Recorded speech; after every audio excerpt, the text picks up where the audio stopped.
আমরাই বয়ান করি আন্নাসু কুল্লুকুম হালকা, আন্নাসু কুল্লুকুম হালকা, সব মানুষ ক্ষতির ভিতরে ইল্লাল আলিমুন, শুধু আলেমরা ভালো। এক বুজুর্গ বলতেছেন আন্নাসু কুল্লুকুম হালকা, ঘুরিয়ে দেখলাম মানুষ মুনিশি না, সব মানুষ একেবারে শেষ, শুধু মৌলবী কয়জন ভালো আছে। এরপরে কয়জন মৌলবীরে নিয়ে কয়জন ঘুরিয়ে দূরে দূরে কি আলিমুনা কুল্লুহুমা, এ মৌলবীরা তো সব হালকা হয়ে গেছে। হালকা মানে ক্ষতিগ্রস্ত, সব মৌলবীরা হালাক ইল্লাল আমিলুন, মৌলবীদের ভিতরে আলেমদের মধ্যে যে কয়জন আমল করে ওই কয়টা ভালো আছে। পরে আমল করা কয়জন রে নিয়ে কতদিন ঘুরিয়ে গিয়ে কয় ওয়ালা আমিলুনা কুল্লুহুম হালকা, এই আমল যারা করে তারাও ক্ষতির মধ্যে। কি সাতার আমল করে ইয়ে কি, শুধু এর মধ্যে দুই একজন আছে ইখলাসের সাথে আমল করে, তাই কল মুখলি কি ইল্লাল মুখলিসুন, শুধু আমল করাদের ভিতরে কর্নেওয়ালাদের মধ্যে মুখলেস যারা ইখলাসের সাথে যারা আমল করে ওই কয়জন ভালো আছে। শেষে নিয়েছে কয়দিন এই মুখলেসদেরকে নিয়ে ঘুরিয়ে গেরিয়ে হল মুখলিসুন আলা কথারি নাজিব, এই কয়টা দিয়ে মুহাবিবদে লাস্টে কয় মুখলেস কয়টা, নাম মুখলেস, কাজে ইখলাসের কিচ্ছু নাই, নাম আতর আলী। নাম কি শুনে ঠায় জন্য সব জায়গায় আতরের মতো গিরান, অথচ তার গায়ে চুষো মরা গন্ধ। আতর আলীর বগলে গন্ধ, গালে গন্ধ, কান পচা। আতর আলী আগে শোষে নাম উঠতে পারি না, নাম আতর আলী কলাইছে, নাম রাখছে সুন্নাত। সাতক্ষীরে গেছি ওয়াজে, শ্যামনগর বংশীপুর শাহী মসজিদ মাদ্রাসায়, বড় উঁচু স্টেজ, হাজার হাজার মানুষ। আমি এই সিঁড়িতে উঠতেছি, এর মধ্যে একজনে ডাক সুন্নাত। সুন্নত কিরম যে ডাক দিলি, দেখি যে সুন্নত ডাকও শুনলো, তাহলে সুন্নতটা দেখতে দেখি যে সুন্নতের মাথায় বান্ধরে চুল, সুন্নতের দাড়ি নাই, সুন্নতের যে প্যান্ট ফাঁসাদ দিয়ে বিগেত খানি খুলে রয়েছে, এলে সুন্নত। ওয়াল মুখলিসুনা আলা খাতারিন আযীম, যে কটারে ভাবছিলাম মুখলেস ওই কটাই বড় বিপদে। এ বয়ান আমি করি, আমার ইখলাস নাই, আমার ইখলাস নাই। এই জন্য দোস্ত বলতে ভয় লাগে যে বয়ান তো করতেছি, আল্লাহ যদি বলে লিমা তাকুলুনা মা লা তাফআলুন, এই গুণগুলো তোমার মধ্যে নাই, তুমি আবার বয়ান করছো, ও মৌলবী তুমি ধোকাবাজ, তোমার এদের জাহান্নাম উদ্বোধন করবো, ঢোকো, কথা মোটে বাড়াবা না। 3 নম্বর যারে দিয়ে জাহান্নাম উদ্বোধন করবে বড় বড় ডোনার, বড় বড় দানবীর ডোনারদেরকে ডেকে এনে বলবে তাড়াতাড়ি জাহান্নামে যাও। কয় আল্লাহ জাহান্নামে যাবো, তাই কোটি কোটি টাকা দান করলাম কেন? কয় দান করছো কি জন্য? কয় তোমার গরিব মিসকিন এতিম অসহায় কাঙ্গাল দুঃখিনী বিধবা এতিমখানা লিল্লাহ বোর্ডিং মাদ্রাসা দান করছি, তোমার দিনের খেদমতে, মানব জাতির সেবায় খেদমতে করেছি। আল্লাহ পাক বলবেন বাল কাযাবতা, মিথ্যে কথা বলেছো, এগুলো তাদের খেদমতের জন্য করো নাই। যদি খেদমতের জন্য করবা তাহলে আবার ক্যামেরায় দিয়ে ছবি করে ছাড়ো কে? কয়টা জাকাত দিত, ওরে লুঙ্গি, জাকাতের যে লুঙ্গি তা তো মাঝে মাঝে কই এক্সরে লুঙ্গি, জাকাতের লুঙ্গি 2-3 বার দোয়ার পর আর মার কাটে গেলেও সুতো ছায় না, ভরিয়ে মসজিদে ডোয়ার সময় দরজায় যদি একটু পাও ফাঁক হয়, ভিতরে তাকাইলে এবছর টিবল পর্যন্ত দেখা যায়, ঠিক না? সব জায়গার টিবল দেখা যায়।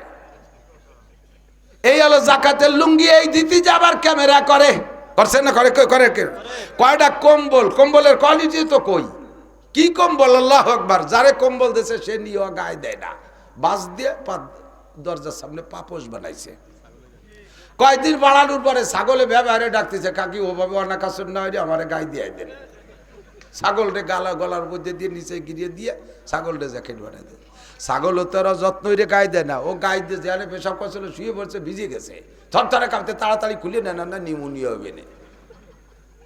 এবার ছাগলের গাইতে খুলে নিয়ে দুইয়ে তাই দিয়ে মুড়ি ভাজা বালিয়েন কয় না, তাই ধরা পাইটিও বানাইছে। তুমি এই পাইটিও দিয়ে আবার ক্যামেরা মারাও, মসজিদ বানাই দিয়ে সাইনবোর্ড লাগাও, মাদ্রাসায় ঘর একের করে দিয়ে সাইনবোর্ড লাগাও, ওয়াজের ভিতরে কালেকশন হলে মারহাবা কামনা করো। আমি 10,000 টাকা দিলাম, আমার নাম মারহাবা করো না, আমার নামটা করো না, তোমার নাম নামের জন্যই দেছো, আচ্ছা ঠিক আছে, ওগুলো বলা হয়ে গেছে, এখন টাকা পয়সা থাক, তুমি দোজকে যাও আগে, তোর এতে দোজক উদ্বোধন করা হবে। ইখলাস যে কার আছে আল্লাহই ভালো জানে। ইখলাস কাকে বলে একটু বলে যাই। ইখলাস বলা হয় উবুদুল্লাহ কান্নাকা তারাহু একেবারে প্রত্যেকটা কাজ যেই কাজটা ইবাদত, প্রত্যেকটা ইবাদত এমন সংকল্পে করবেন কেমন যেন আপনি আল্লাহর সামনে দাঁড়িয়ে আপনি আল্লাহকে দেখতেছেন, আল্লাহ আপনাকে দেখতেছে। কাজটা নিছক একান্ত আল্লাহরই জন্য করবেন। জগতের কে দেখলো আর না দেখলো, কে ভালো বললো মন্দ বললো, তাতে আমার কিছু আসে যায় না। সারে দুনিয়া হো মুখালেফ ফির না কোই নুকসান হ্যায়, সারে দুনিয়া হো মুখালেফ ফির না কোই নুকসান হ্যায়, খৌফ নেহি কুছ গম নেহি জব রহমতে রহমান হয়। দুনিয়ার সব আমার বিপক্ষে চলে গেলে কিছু আসে যায় না। যুবক আমার দিক তাকায়, এ যুবক আগামীকাল ডাক আসবে, ফিলিস্তিন যাইতে হবে, রেডি? ভিতরে মাঝে মাঝে উগ্রায় আসতেছে ফিলিস্তিনের কথা, একটার মধ্যে আর একটা চলে আসে। যুবক রেডি থাকো, কালকে যদি ডাক আসে যাইতে রেডি। ইদানিং ফেসবুকে দেশে কয় যদি বাংলাদেশ থেকে একটা ফ্লাইট যায় যাতে ফ্রি ফিলিস্তিন নেওয়া হবে, কে কে রাজি আছেন যাইতে? যাইতে রাজি আছেন? ভাইশাল এবার ফ্রি নিবে, তাই না? ঠিক আছে না? এবার যদি টাকা দিয়ে যাতে হয় তাহলে কেরা কেরা যাবেন? এবার হাত অর্ধেক কমিয়ে গেছে। নারায়ে তাকবীর, নারায়ে তাকবীর। আল্লাহ, আমি ও জায়গায় কমেন্ট লিখছি, আমার পাসপোর্ট রেডি, 5 লক্ষ টাকা লাগলে আমি দিয়ে যাইতে রাজি, রেডি করো, যাওয়ার ব্যবস্থা করো। আমার 4টে ছেলে আছে, ছেলেটাই বড় হয়ে গেছে, 4টা ছেলে সাবালেগ হয়ে গেছে, 5টা ছেলে, বড় ছেলেটা অসুস্থ, 4টে সবল সুস্থ ছেলে আছে, তাদেরকে ওসিয়াত করছি যে কোনো সময় যদি যাওয়ার সুযোগ পায় ফিলিস্তিন, শুধু ফিলিস্তিন না বিশ্বের যে কোনো প্রান্তে যদি ইসলামী জিহাদ কাফেরের মোকাবেলায় আসে, বাবা অনুমতি অ্যাডভান্স দেয়া থাকলো, আর বলতে জন্য বাড়ি আসিস না, ওখান থেকে চলে যাস, ওসিয়াত করে দিয়ে দিছি, একবারে অ্যাডভান্স ইজাজত দিয়ে দিছি। দুনিয়ায় থেকে আরাম করব। রমজানে কত ইফতার খাইলেন, তারা তো খালো না কিছু। ঈদে কত কাপড় কিনলেন, তারা তো একটা বাচ্চারা জাঙ্গিও কিনে দিতে পারলো না। সিমাই খেলেন, বিরিয়ানি খালেন, পোলাও খালেন, কি খালেন কি, আমি কি খালাম? আমি ঈদের দিন কিচ্ছু খাইনি, ভালোই লাগে নাই। বাচ্চা কাচ্চার জন্য কিনে দিছি, খাবার নিয়ে বসে, আমার ভিতরে রুচি আসে নাই। আমার চোখের সামনে ভাসতেছে, এই কাঁদতেছে। ওই সেই মহিলা, গর্ভবতী মহিলা, তার বাচ্চাটা ডেলিভারি করবে কে? দাত্রীকে কেউ নাই। আর এ জায়গা মা বোনরা তোমরা আরাম করবা, বিরিয়ানি খাবা, প্রসাদনী কিনবা, রং বেরঙের কাপড় কিনতে ফরিদপুর শহরে যাবা, সালতার সদর বাজারে যাইয়া সেখান থেকে ওপেন ফিল্ডে বাজারঘাট করবা, আনন্দ করবা। তোমার মতো আর একটা মা সেখানে দেখো ডেলিভারি যন্ত্রণায় ভুগতেছে, তার পাশে দাঁড়ানোর কেউ নাই। ইখলাস হবে, আল মুখলিসুনা আলা খাতারিন আযীম। ইখলাস কাকে বলে? আনতা বুদাল্লাহ কান্নাকা তারাহু। প্রত্যেকটা কাজ, নেকের কাজ করার সময় আল্লাহকে দেখি, গুনাহ করার সময় আল্লাহকে দেখি। কতক্ষণ?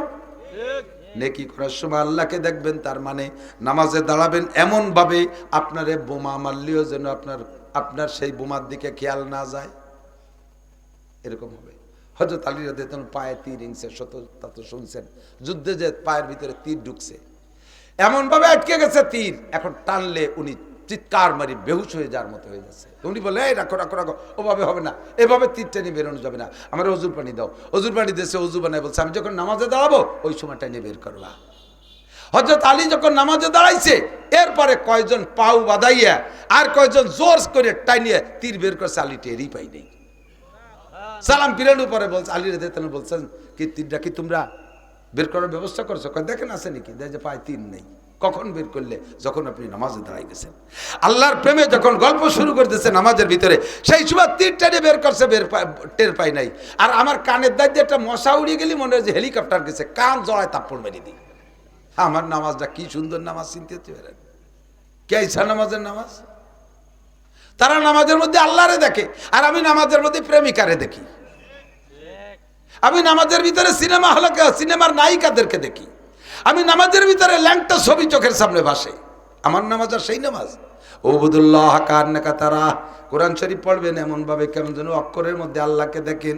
দর্শখান মুকফি মানামচু বুয়েগুল দার বর্গেগুল, দর্শখান মুকফি মানামচু বুয়েগুল দার বর্গেগুল, হারকে দি দান মাইলে দারাত দর্শখান বিনাদ মোরা। আল্লাহ পাক বলেন, এ তুমি আমারে দেখতে চাও? আরে ভাই, আল্লাহকে দেখতে চান? কে কে আছেন একটু আল্লাহকে হাত দেখাবেন। আল্লাহ তোমারে দেখবো, আল্লাহ তোমারে দেখবো, দেখতে চান? আল্লাহকে দেখতে চান? আল্লাহকে আমারে যদি দেখতে চাও, হারকে দি দান মাইলে দারাত দর্শখান বিনাদ মোরা। ফুলের মধ্যে গিরান আছে, গোলাপ ফুলের মধ্যে গিরান আছে, কিন্তু গিরানটা কোন জায়গা আছে তা কি দাগ দিয়ে আছে? নাকে দিলে ঘ্রাণ পাওয়া যায় কি যায় না? আল্লাহ কয় দর্শখান মুকফি মানাম চুবু এগুলদার বর্গে গুল, আমি আমার কোরআনে কারিমের ভিতরে লুকায়িত আছি। ফুলের সুবাস যেমন ফুলের পাপড়ির মধ্যে লুকানো থাকে, ফুলকে যেমন নাকে দিলে ঘ্রাণ অনুভব করো, দেখতে পারো না কোথায় আছে। হারকে দিদান মাইলে দারাত দর্শখান বিনাদ মরা, যদি কেউ আমাকে দেখতে চাও আমার কালামে পাকের মধ্যে নজর করো, প্রত্যেকটা হরফের মধ্যে আমি আল্লাহ লুকায়িত আছি। নামাজের মধ্যে আল্লাহকে দেখা যায়, রোজার মধ্যে আল্লাহকে দেখা যায়, জিকিরের মধ্যে আল্লাহকে দেখা যায়। পর্দায় হাস্তি আগার সুজি বানারে লাইলা আজামা বে পর্দা বিনি নূরে ইল্লাল্লাহরা। শেষ রাত্রি উঠবেন বাবা, শেষ রাত্রি উঠবেন, বিশেষ করে আমার বুড়ো বাবারা, জিন্দেগি শেষ হয়ে গেছে, আর কয়দিন ঘুমাবেন? আর ঘুমানোর দরকার নাই। আপনার মরণটা যদি আসে, আপনার মরণটা নামাজের মধ্যে হয়ে যাক, তাহাজ্জুদের মধ্যে হয়ে যাক, জিকিরের মধ্যে হয়ে যাক, এমন একটা মরণ কামনা করি। কথা বলেন ঠিক কি ঠিক না? তবে আমার মরণের দাবি হলো, আল্লাহ আমারে তুমি যুদ্ধের ময়দানে নাও, আমারে যে কোনো একটা যুদ্ধের ময়দানে দাও, আমি 10-20টা কাফেরের আগে গুলি করি, এরপরে তাদের অস্ত্রে গুলিতে আমি শহীদ হয়ে যাই। এমন একটা মরণ আমার তামান্না এসে গেছে। আমার আর আরামের বিছানায় শুয়ে মরতে চায় না, মনে চায় না। আরে নামাজের মধ্যে মরণের চাইতে, মসজিদের মধ্যে মরণের চাইতে, তেলাওয়াতের অত অবস্থায় মরণের চাইতে, যুদ্ধের ময়দানে যাইয়া 1 মিনিট যুদ্ধ করতে করতে মরার ভিতরে মরার দাম 1000 গুণ বেশি। তবে বুড়ো বাবারা সময় নাই, এখনই শেষ রাত্রে উঠে আপনি জিকির করবেন লা ইলাহা ইল্লাল্লাহ। বহুত ঘুমাইছেন, বহুত ঘুমাইছেন, অনেক ঘুমাইছেন, অনেক ঘুমাইছেন। জাগনা হয় জাগলো আফলাক কি ছায়া তলে, আখের তাক সোয়া করোগে খাক কি ছায়া তলে। একটু সজাগ হন আসমানের নিচে, তাহলে মাটির নিচে যে ঘুম যাইতে পারবেন। একটু সজাগ হন আসমানের নিচে, মাটির নিচে যে ঘুমাইতে পারবেন। আসমানের নিচে নাক ডেকে জম্মের ঘুমাবেন, কবরে যাইয়ে ঘুম কপালে হবে না, কবরে যে ঘুম পাবেন না। জাহান্নামের আগুনে এমন ভাবে শোলা মারবে, তার ভিতরে আর ঘুম আসবে না। কবরে যদি আরামে ঘুমাইতে চান, এখন একটু ঘুম কমাই দেন, বিছানা থেকে ওঠেন, শেষ রাত্রি ওঠেন, কাঁপতি কাঁপতি ওঠেন, মূর্তি ওঠেন, যে কোনোভাবে একটু পানি দিয়ে ওযু বানাইয়া আপনি যখন তাহাজ্জুদের পরে জিকিরে বসবেন, লা এই একার জায়গা নাই, লা ইলাহা ইল্লাল্লাহ। গোলো গোলো জিকির করবেন না, জিকির পাতলা টাইনি টাইনি করবেন, দেখবেন আপনার আন্তরিকতা বাড়তেছে। লা ইলাহা ইল্লাল্লাহ। যার যেমন কণ্ঠ আছে কণ্ঠরে মিল দেবেন। লা ইলাহা ইল্লাল্লাহ, লা ইলাহা ইল্লাল্লাহ। গোলো গোলো অত জিকিরের দরকার নাই, এরকম 2-3টা টান দিলি আল্লাহ পাক বলেন, পর্দায়ে হাস্তি আগার সুজি বানা রে লাইলা আজামা বে পর্দা বিনি নূরে ইল্লাল্লাহ রা। লা ইলাহা কয়ে টান দেবা বান্দা।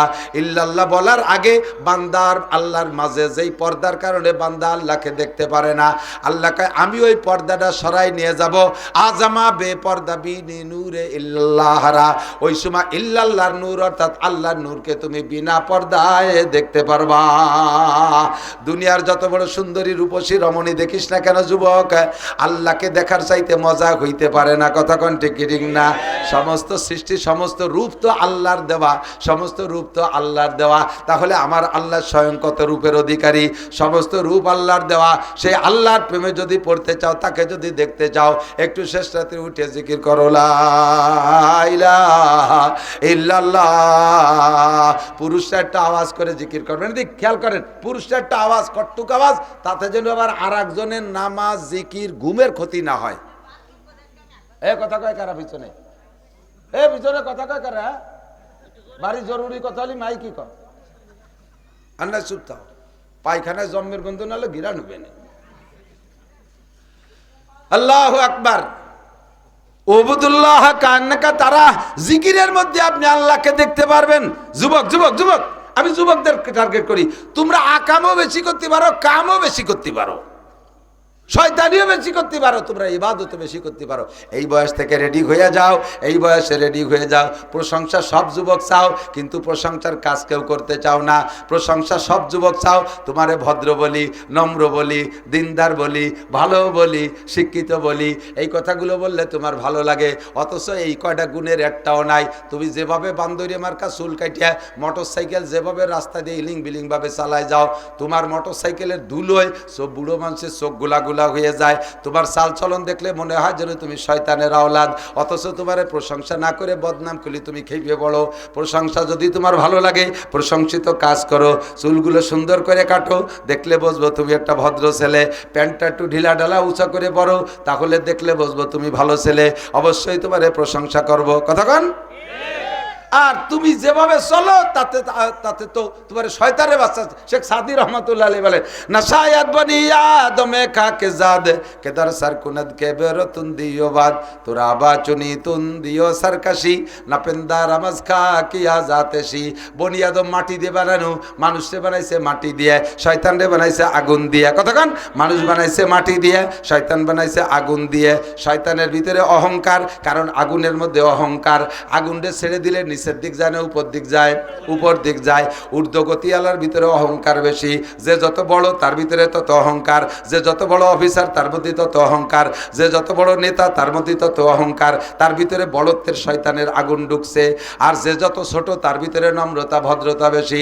এই জন্য আল্লাহ মানুষ বানাইছে মাটি দিয়া। মাটি থাকে পায়ের নিচে। মিনহা খলাক নাকুম, তোমারে বানাইছি মাটি দিয়া।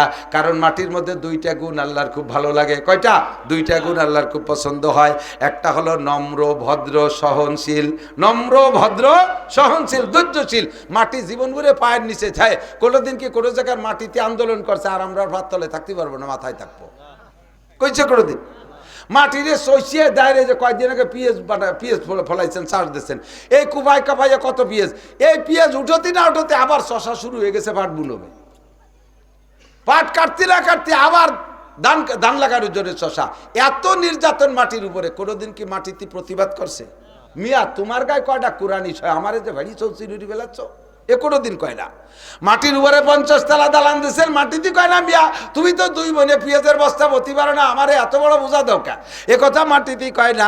মাটিরে যাদের মাটি শুয়ে নেয়, 50 বছর পুকুর বানায় পানি ব্যবহার করছেন, এবার সেইটারে ড্রেজার দিয়ে ভরাট করে দেয়, তারপর 30 তলা দালান জুড়িয়ে দিয়েছেন। মাটিতে কোনোদিন কয় না মিয়া তোমার মতো জালেম নাই, একদিন কাটিয়ে ভুইর বানাইছো আর এখন ফিরে আবার তার উপরে দালান উঠে দিয়েছো, তোমার মতো জালেম হয় না। মাটিতে এভাবে প্রতিবাদ করে না, পায়ের নিচে থাকে। এই হলো নম্রতা ভদ্রতা সহনশীলতা মাটির গুণ, যার কারণে মাটি বলি খাঁটি। মাটি বলি খাঁটি। 2 নম্বরে মাটির মধ্যে আর একটা গুণ, সেটা হলো আমানতদারি। কি বলেন? আমানতদারি। মাটিরে কট্টু কট্টু পেঁয়াজের বিচি দিছি, 1 কেজি পেঁয়াজের বীজ বুনই দিছি, মাটি আমারে 20 মণ পেঁয়াজ দিছে। ঠিক কি ঠিক না? মাটিরে আমি একটা আমের বীজ দেই, 50 বছর পর্যন্ত আম দেয়। মাটিরে একটা নারকেলের বীজ দেই, মাটি আমারে 50 বছর নারকেল দেয়। মাটিরে আমি একটা কাঁঠালের বীজ দেই, সে আমারে 100 বছর কাঁঠাল দেয়। মাটিরে যা দেই তার চেয়ে বেশি ফলাইয়া দেয়। মাটিরে আমি একটা ধান দেই, তাই দিয়ে 7টা গাছ দেয়। ফিকুল্লি সুম্বুলা তিম্মিয়া তো হাব্বা। কিছে বলে নাকি? ফিকুল্লি সুম্বুলা তিম্মিয়া তো হাব্বা। মাটির একটা ধান দিলে একটা গাছ হয়, গাছের গোড়ায় দিয়ে আরো 7টা গাছ হয়, আর 7টা গাছের মাথায় 7টা শীষ হয়, 7টা শীষে 700 ধান হয়। মাটির মধ্যে আমানতদারি, তার একটা দিলে 700 দেয়। এই গুণটা তোমার মধ্যে কামনা করি। এই জন্য মানুষ তোমারে মাটি দিয়ে বানাইছে। আমার দিকে মানুষ তোমারে মাটি দিয়ে বানাইছে। তুমি নম্র হও, ভদ্র হও, বিনয়ী হও, শালীন হও। খেসেরা রঞ্জুরে সাজো জারে জার তাতুরা বিরু কুনা দাজ ইশতেহার মাই বদি মে আপ হো আপনি মিসাল ফেলে বদো বদ খিয়ালো বদ খিসাল মান তাজা লিল্লাহ রফা যুবক মান তাজা লিল্লাহ রফাহুল্লাহ। তুমি আল্লাহর দিকে তাকাইয়া নিজেকে ছোট জানো, নিজেকে নম্র জানো, নিজেকে ভদ্র বানাও, নিজেকে ছোট জানো, আল্লাহ পাক তার কুদরতি কায়দায় তোমাকে বড় বানাইয়া দেবে।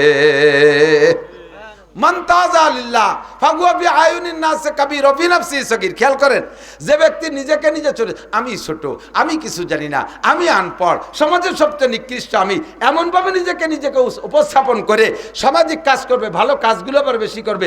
আবার সব জায়গা বলতে গিয়ে আমি নাখান্দা, আমি আনপড়, আমি অযোগ্য। চেয়ারম্যান কি বলে নমিনেশন মিটিং হচ্ছে, এখন নমিনেশন মিটিংয়ে সবাই মিলে ধরছে একজনে, এবার প্রার্থী তুমি, সে কি বলবে?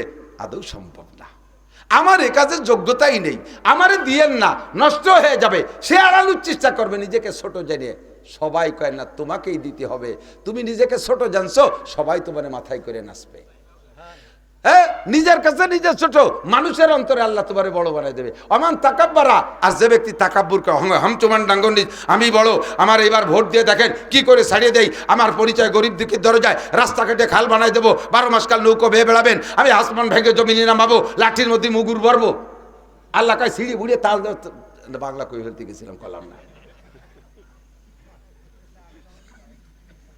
তাল গাছে উঠো বা, তুমি কিচ্ছু করতে পারো। আর দেখলাম তো এই কত টার্মে কত জাড়ি জুড়ি সব তাল গাছে বাঁধতেছে, দেখি না কোয়ারে গেছে তার কোনো খবর নাই। আবার আর এক দল লাভ আছে, তারাও এরকম জাড়ি বাড়তিছ, তোমরা এরকম সিঁড়ে বুড়ে আটি বানবার দেখতে আমাকে বাকি নাই। কথা কান না কেন, ঠিক কি না?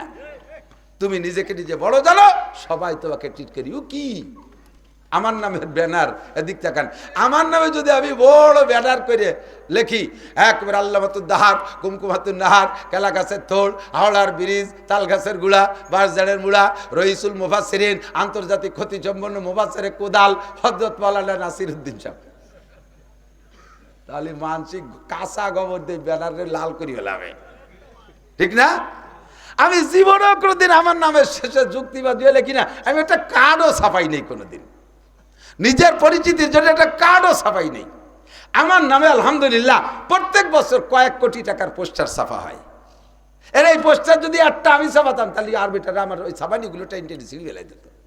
সেম কোয়ালিটি যুবক, নিজেকে ছোট জানো, আমি কিচ্ছু না, সমাজে আমি কিছু না, তোমারও সবাই সাথে বড় বাড়াবে। অহংকার বাদ দাও, অহংকার বাদ দাও, তাকাব্বুরি বাদ দাও, নিজেকে ছোট জানো, খাদেম বানাও। সাইয়্যিদুল কওমে খাদিমুহুম, কওমের নেতা সেই হয় যে কওমের খাদেম হতে পারে, যে কওমের খাদেম হতে পারে। কিসসা তো বহুত আছে, শুনেছেন, হেকায়েতে সাহাবার মধ্যে শুনছেন, চর্বিত চর্বণ মনে হবে, তারপরে সেগুলো একটু না বললে অসম্পূর্ণ থেকে যায়। কথা বলুন, ঠিক না? রাতের বেলা হযরত ওমর ইবনে খাত্তাব রাদিয়াল্লাহু তাআলা এই জায়গায় জায়গায় দুনিয়াটা আছে, যার কারণে দুনিয়া এখনো টিকে আছে। আমাদের গোপালগঞ্জের ডিসি সাহেব, বর্তমান ডিসি, কোন জায়গায় যেন বাড়িতে জানি না, ভদ্রলোক আসছে প্রায়, প্রত্যেক দিন বলা ভুল হবে, প্রায় আমাদের গোপালগঞ্জের 5 থানার কোনো না কোনো থানায় যাইয়া কোনো এক মসজিদে ফজরের নামাজ পড়ে। এই ভাটিয়াপাড়ার মোড়ে 2 মাদ্রাসায় 2 দিন পড়িয়ে গেছে, আমার মাদ্রাসায় এসে একদিন পড়িয়ে গেছে, ভবানীপুর গেছে পড়ছে, এই মহারাজপুর মাদ্রাসায় এসে ফজর পড়ছে, থাকে গোপালগঞ্জ। তো বকশেদপুরের মহারাজপুর এসে যেই লোকটা ফজরের নামাজ পড়ছে, ওই লোকটা অবশ্যই তাহাজ্জুদ পড়িয়ে তারপরে রওনা দিছে। DC DC DC district incharge, district commissioner, ডিস্ট্রিক্টের সবচেয়ে বড় অফিসার আমার গোপালগঞ্জের। এই নামাজ পড়ে এরপরে মাদ্রাসার হুজুরকে সাথে ওনে বসিয়া পরিচয় দেয় না, গাড়ি থুই আসে খানিক দূরি, এইটুকু কাটি আসে, যাতে ডিসির গাড়ি দেখলি তো সিঁড়ে বেলায় দেবো আনছি, খানিক দূর গাড়ি থুইয়া এইটুকু কাটি এসে মসজিদে নামাজ পড়ে এরপরে মসজিদের হুজুরকে সাথে সুরে আসিন দোয়া কালাম পড়িয়ে টড়িয়ে মাদ্রাসার হালচাল, পায়খানাগুলো কেমন, রান্নাঘর কেমন, সব হুজুর আপনাকে এগুলো একটু দেখাবেন, আমি তো আসছি একটু দেখবো, কে তা বলে না, ঘুরিয়ে ঘেরে দেখানোর পরে হুজুর আসিতে দোয়া করেন, সাথে সাথে হুজুরা গেছে দেয় যে গাড়িতে এসে সে গাড়ি ডিসির গাড়ি। এরপরে হুজুরা তাকা আর স্যার কবেন না, স্যার একটু চা খাওয়া, না না না না, চা খাবো তাই তো কইয়ে আসতাম, খাবো না বলেই তো না কইয়ে আইছি। এরকম ভালো মানুষ আছে, অবশ্যই আছে। হযরত ওমর ইবনে খাত্তাব রাদিয়াল্লাহু আনহু রাতের অন্ধকারে দেশের পর্যবেক্ষণ, দেশকে দেখার জন্য, পরিদর্শনের জন্য রাতের অন্ধকারে বেরোয়েছে, দেশ কিভাবে চলতেছে। বেরোইয়া একা একা চলে গেছে দূর বিলের ভিতরে। সৌদি আরবে যারা গেছেন তারা জানেন, বিল তো আমাকে দেশে কয় বা চক বলে, মরুভূমির ভিতরে পাহাড় আছে, পাহাড়ের গা দিয়ে আবার জঙ্গলও আছে, ওই বাবরা গাছের মতো কাটা কাটা গাছ আছে, অনেক গাছ আছে। ওই জঙ্গলের ভিতরে ওই টিপ টিপ করে দূরের থেকে একটা বাতি দেখা যাচ্ছে। বলছি তো আগে চর্বিত চর্বণ, কথার সাথে এসে গেছে, একটু শুনতে হবে, কোন দিনের কথা ভিতরে লাগে বলা যায় না। তো দূর থেকে দেখছে সে টিপ টিপ করে বাতি জ্বলতেছে, উনি চিন্তা করলেন এইরকম ফাঁকা জায়গায় তো বাতি থাকার কথা না। তো 2 ধরনের বাতি হতে পারে, হয়তো কোনো দুষ্কৃতী চোর ডাকাতদের বাতি, তারা ওখানে বসে বসে কিছু করতেছে, অথবা কোনো চরিত্রহীন মহিলা ওখানে ঘরবাড়ি বানায় টানায় কোনো অন্যায় টন্যায় করে। তো দেখতে হবে, আমার দেশ, আমার খবর নিতে হবে। ওখানে চলে গেছে আস্তে আস্তে, যাইতে যাইতে দেখে যে সত্যি বেড়ার ফাঁক দিয়ে কি বলে, সত্যি বেড়ার ফাঁক না, এটা হলো ক্লিয়ার জায়গা, এখানে আগুন জ্বলতেছে।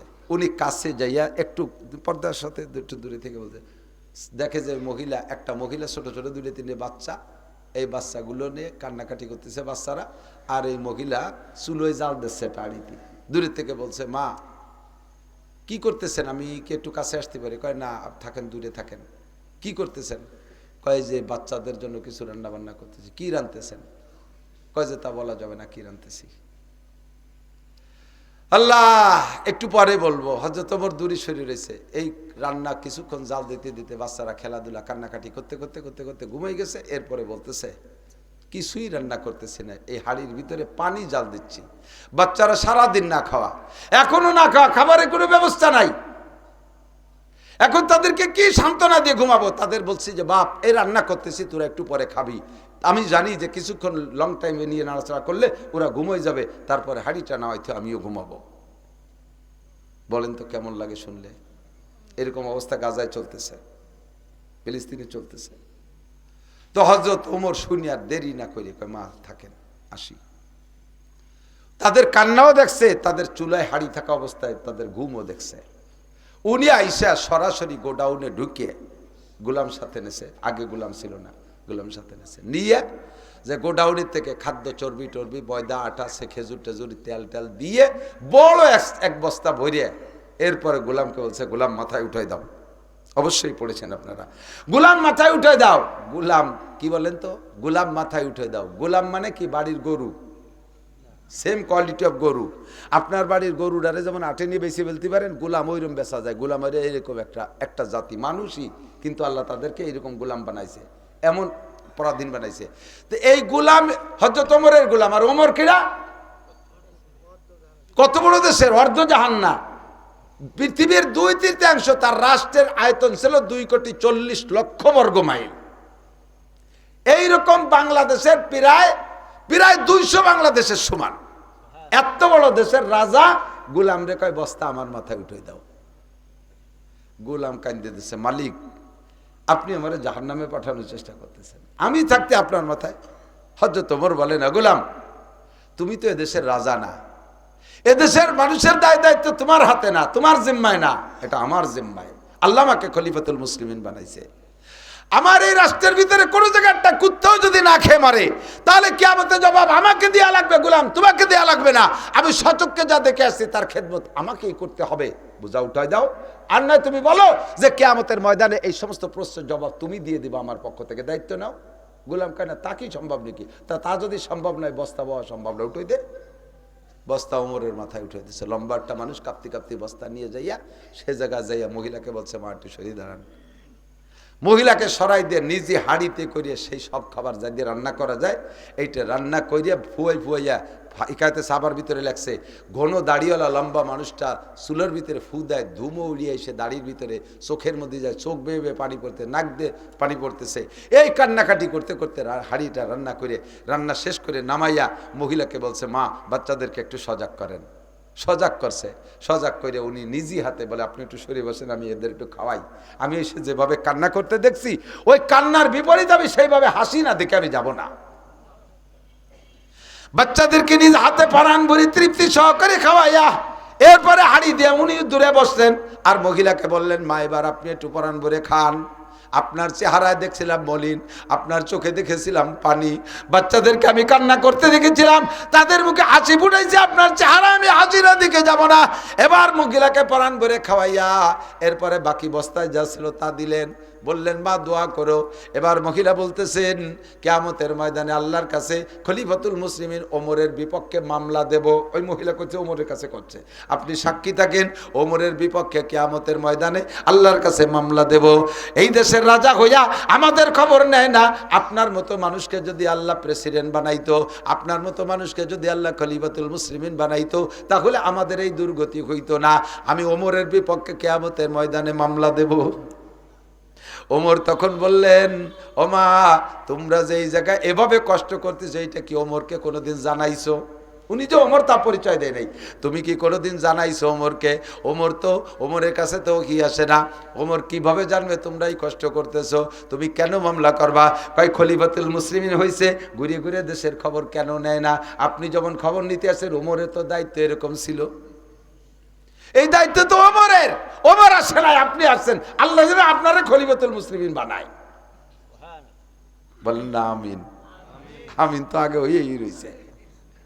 তো হযরত ওমর বললেন, এই পাকিস্তানের প্রেসিডেন্ট আইয়ুব খান বাংলাদেশে বলে আইছে, একটু দোয়া করতে, তাই কইতেছে। এসে গেল তরদাল নীল বাপ, বাড়ি একটা মেলবে না।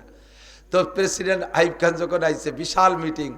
এই মিটিং তো ওনার দলে যারা আছে তারা মিটিং উপস্থিত। এই স্টেজে এক বুড়ি কাঁপতি কাঁপতি উঠছে, বুড়ি আইছে, আর কুজো বুড়ি, আমার একটু আইয়ুবের সাথে দেখা হতে, আমি আইয়ুবের জন্য একটু দোয়া হতে যাবো।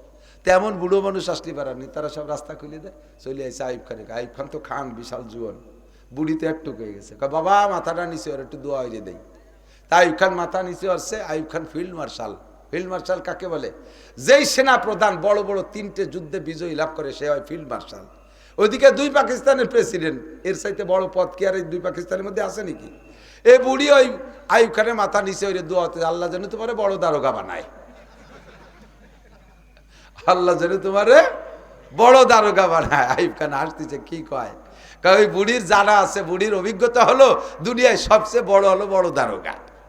এই জন্য সবচেয়ে বড় বড় দারোগা মানে আল্লাহ তোমার সবচেয়ে বড় বানায়, এই দোয়া দেশে, যদিও কইছে মুখে বড় দারোগা। আল্লাহ আমাদের যদি এমন খলিফাতুল মুসলিমিনের ব্যবস্থা করে দাও, বলেন আমিন, জোরে বলেন না আমিন। মা তোমার এই খাবার শেষ হয়ে গেলে তুমি এই অমুক জায়গা যাবা, তুমি খলিফাতুল মুসলিমিন ওমরের ওখানে যাবা, ওখানে গেলে আমারে পাবা, তোমার যা দরকার আমি সেখান থেকে সংগ্রহ করে দেব। তো রাতের বেলা তো চেনে নাই, আল্লাহ একবার যতটুক সেন্সে আলোতে দেখে দেখে খাবার ফুরাই গেলে গেছে সেখানে, যে দেখে যে বিশাল অবস্থানে বসা, হয়তো তোমার চেয়ারে বসতেন না। মুসলমানদের সংসদ ভবন দেখেছেন? আফগানিস্তানের মুজাহিদ বর্তমানে তালেবান সরকারের অবস্থা, তাদের সংসদ ভবন গাছতলা, যে কোনো জায়গায় গামছা বিছে রুমাল বিছে বসে যায়, অধিবেশন শুরু হয়ে গেছে মৌলবীকে। কি একটা কায়দা! তো হযরত ওমরের ওখানে যে দেখে দেয় দি সেই লোকটা কান্দে দিতেছে, হযরত খলিফাতুল মুসলিমিন ক্ষমা করবেন, বেয়াদবি হয়ে গেছে। তুমি মাফ করে দিও, তুমি যে আমার এই সাক্ষাতের আগে যে কষ্টটুক করেছো, আমার ত্রুটির কারণে, আমার অবহেলা, আমার অযোগ্যতা অদক্ষতার কারণে, হ্যাঁ, এইটা তুমি আল্লাহর রাস্তায় মাফ করে দিও। আর তোমার যা প্রয়োজন তুমি সেই প্রয়োজনের সময় আসবে, এখান থেকে নিয়ে যাবা।